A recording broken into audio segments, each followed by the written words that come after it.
श्री बहादुर सिंह कोहली।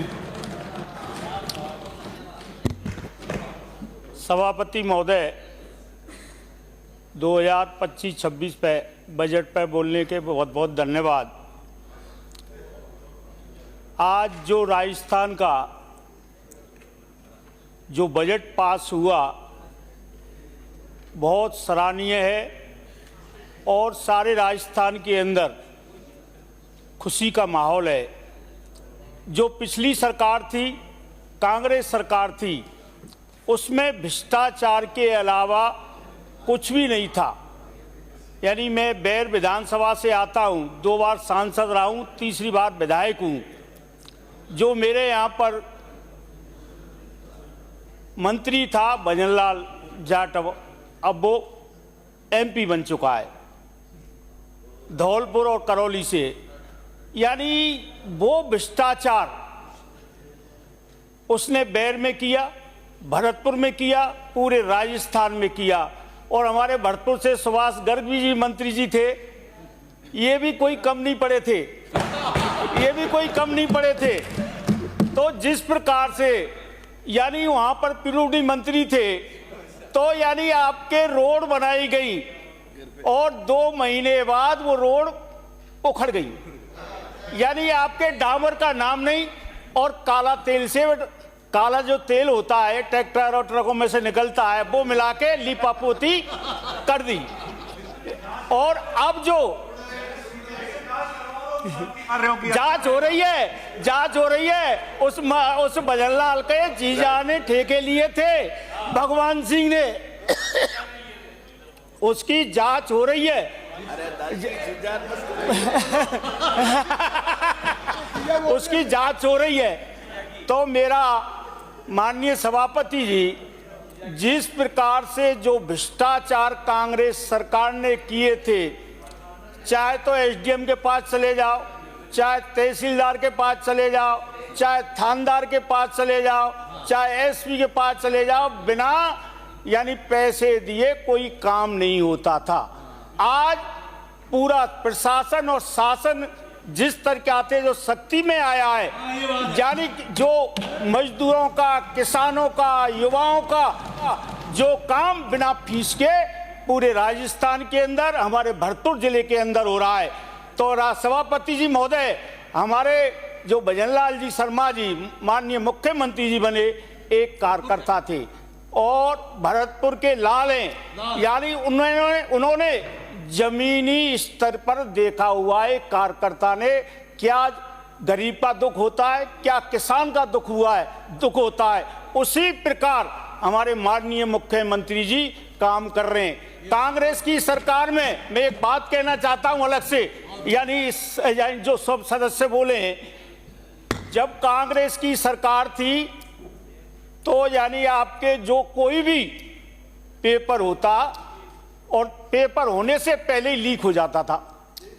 और आज रीट क्या भी परीक्षा हुई है, उससे पहले भी परीक्षाएं हुई हैं, कोई हमारी सरकार में कोई पेपर लीक नहीं हुआ। और एक बात और बताना चाहता हूं, यानी आपके पूरे राजस्थान में और भरतपुर में ढोल नगाड़े बाजे वाले भूखे मरने लग गए थे, क्योंकि वो लड़के थे, आस में बैठे थे, हमारी नौकरी मिलेगी, हमारी शादी होगी, मगर ओवरेज हो गए और वे कुआरे ही रह गए, रड़ुआ ही रह गए। उनका बेचारे का ओवरेज होने के कारण शादी नहीं हुई। ये कांग्रेस वाले हैं नहीं यहाँ पर, अब शादी हो रही है। अब यानी इस सीजन में जब से हमारी सरकार बनी है, भजनलाल जी की सरकार बनी है, हम गांव में शादियों में जाते हैं, एक आदमी के लिए, एक लड़की के लिए कन्यादान देने के लिए, और वहां 10 जगह ढोल नगाड़े बाजे बजते मिलते हैं। इस तरीका से शादियां हो रही हैं। तो वो युवा आज भजनलाल सरकार को यानी इतनी प्रशंसा कर रहे हैं, ये साहब दोबारा से ढोल नगाड़े बजने लग गए। और जो दोबारा से जो मैरिज हॉल थे, वहां पर भी सन्नाटा छा गया था। यानी वो भी बेचारे भूखे मरने लग गए थे, क्योंकि शादी नहीं होंगी तो मैरिज हॉल में कौन जाएगा। कौन जाएगा, नौकरी उनको मिली नहीं, शादी उनकी हुई नहीं। तो इस प्रकार से कांग्रेस ने हमारे यहाँ तो यानी पहले ही लड़ुआ बहुत रहते हैं, क्योंकि जाटों का इलाका है, गुजरों का इलाका है, और उससे भी ज्यादा लड़ुआ 5 साल में रह गए हमारे यहाँ भरतपुर में। तो यानी भजनलाल सरकार आई है तो शादियां होने लग गई हैं। बड़ी खुशी की बात, पूरे राजस्थान में और भरतपुर जिले में ये लोगों में उत्साह है। और माननीय सभापति जी माननीय सभापति जी, जिस प्रकार से आज जो सरकार हमारी काम कर रही है, और सरकार बिल्कुल ईमानदारी से अधिकारी काम कर रहे हैं, और उस टाइम पे तो यानी जो कहीं भी मजिस्ट्रेट पे, जज पे जाते ना, आंखों की पट्टी बंदी रहती है, तो वहां पर सभी मंत्रियों के और सभी अधिकारियों के पट्टी बंदी हुई होती थी। आज कोई पट्टी नहीं बंदी हुई है, खुली हुई है, कोई पट्टी नहीं बंदी हुई है। आज कोई भी गरीब आदमी कोई भी काम कराने के लिए कहीं जाएगा तो उसका सीधा काम होगा। जिस प्रकार से आज राजस्थान सरकार जो काम कर रही है वो काम सराहनीय है। आज यानी 2 बार बजट पास हुआ, 6 महीने हुए पहले बजट को। जिस प्रकार से राजस्थान सरकार ने, माननीय मुख्यमंत्री जी ने जो बजट की घोषणा करी, सभी ये सदस्य बोले, किसी ने ये नहीं बोला होगा हमको कुछ नहीं दिया, सबको मिला, कांग्रेसियों को भी दिया। पर हमारे जब ये कांग्रेस की सरकार थी, कुछ नहीं दिया, इन्होंने कुछ नहीं दिया, और बोलते रहे बेचारे, चिल्लाते रहे। तो गांव में कहावत है सभापति जी, कोई भिखारी जब गांव में भीख मांगने के लिए जाता है तो घर पे जाके बोलता है सीताराम, उसका काम है डेली का, हाँ भिक्षांदेही। 1 बार जाएगा, 2 बार जाएगा, वहां कुछ उसके लिए आटा नहीं मिलेगा या गेहूं नहीं मिलेगा, दोबारा उस घर पे नहीं जाएगा, दोबारा उसके घर पे नहीं जाएगा। इसी प्रकार राजस्थान की जनता ने नकार दिया है, चाहे भीख मांगे चाहे सीताराम बोले, तो इनको कोई जनता कबूल नहीं करेगी। इनको जनता ने नकार दिया है, कहीं का भी नहीं छोड़ा। आज खाली पड़ा हुआ है, ये विपक्ष को आना चाहिए था, सुनना चाहिए था हमने 5 साल में क्या किया, और उन्होंने कुछ किया नहीं तो उनको सुनने की क्षमता ही नहीं थी, मुंह छिपा के चले गए। तो माननीय सभापति जी, जिस प्रकार से हम ये कहते हैं हम कांग्रेसी, हमने इतने साल राज किया, आज हमारी डबल इंजन की सरकार है, माननीय नरेंद्र मोदी जी प्रधानमंत्री हैं, उन्होंने देश के लिए आगे बढ़ाने के लिए जो कहते वो करते हैं, और हमारी सरकार जो कहती है वो करती है।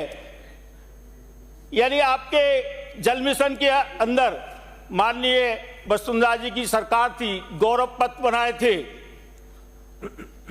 और इन्होंने ठेके दे दिए, और ठेकेदार आधा अधूरा काम करके भाग गए। वो टंकी भरी जा रही है, कोई चुचा रही है, और आपके सारे रोड खुद के पटक दिए, और रोड खुदे हुए ठेका जो होता है उसकी बनाने की गारंटी होती है, और ठेकेदार का काम पूरा हो गया और अपना पेमेंट उनको दे चुके।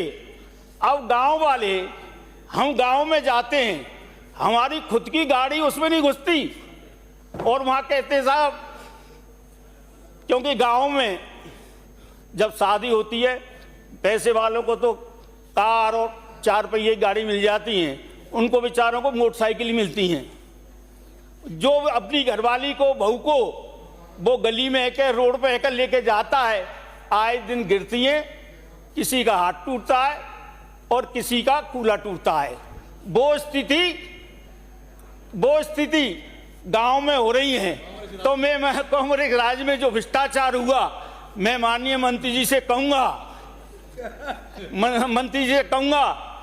जो गांव की स्थिति जो खराब है, जो सड़कें खुदी हुई पड़ी हैं, उन ठेकेदारों ने जो भ्रष्टाचार किया, उन अधिकारियों ने भ्रष्टाचार किया, उन पर कार्रवाई होनी चाहिए जो भ्रष्टाचार उन्होंने किया था। इसी प्रकार जो कांग्रेस सरकार ने जिस प्रकार से जो भ्रष्टाचार में डूब गए थे, आज उनकी जांच कराई जाए। यानी मैं जो पीडब्ल्यूडी मंत्री थे, वो एक चिनाई का काम करते थे, ठेकेदारी करते थे और आज उस पर यानी कितनी प्रॉपर्टी है, कितनी संपत्ति है। जो एक चिनाई करने वाला एक ठेकेदार जगह जगह होटल खोल लिए, दुनिया भर की प्रॉपर्टी बना ली। मैं माननीय मुख्यमंत्री जी थे और सरकार से ये निवेदन करना चाहता हूं, जो भी कांग्रेसियों ने जो भ्रष्टाचार किया था, उनकी जांच होनी चाहिए, होटल सील होने चाहिए। जिस प्रकार से जो आज हमारी सरकार काम कर रही है, बहुत काम अच्छा कर रही है और जो हमारे विधायकगण कमी रह गई है, उसकी भी पूर्ति करें माननीय मुख्यमंत्री जी। क्योंकि माननीय मुख्यमंत्री जी ने अभी विधायक दल की जो मीटिंग हुई थी सीएम हाउस में, खुद मुख्यमंत्री जी ने कहा था, जो मैंने आपको वो परफॉर्मा दिया है, आपने किसी का बहुत लोगों ने भर के कम दिया है, वो भर के दो। यानी जो हमारे माननीय मुख्यमंत्री जी हैं, वो ये कह रहे हैं मुझसे लो, मुझसे मांगो। ऐसा कोई मुख्यमंत्री मिलेगा आपको? ऐसा मुख्यमंत्री मिलेगा? नहीं तो कांग्रेस के अंदर हमारे सदस्य या कांग्रेस के सदस्य पीछे डोलते थे मुख्यमंत्री और मंत्रियों के। और जिस प्रकार से हमारे माननीय मुख्यमंत्री जी कह जो आपको दे रहे हैं, माननीय मुख्यमंत्री जी ने अभी विपक्ष में यानी उसमें यहाँ पर चलौबी में विधायक दल की मीटिंग हुई थी, बाबा मनोहर दास जी हैं, उनकी प्रशंसा करी थी। वो मेरे बैर विधानसभा से ही हैं। उनको मन से कोई दर्शन करने के लिए जाता था तो दर्शन हो जाते थे, और वो बुरे मन से, जैसे कांग्रेसी बुरे मन से ही रहते हैं, तो वो बुरे मन से कोई दर्शन करने जाता था तो पैर कहीं मिलता था और धड़ कहीं मिलता था। वो डर के मारे भगिया थे, बाबा किसी ने काट दिया और मार दिया। तो यानी उसको मन से कभी गोवर्धन, कभी वृंदावन, तो वहां दर्शन नहीं होते थे।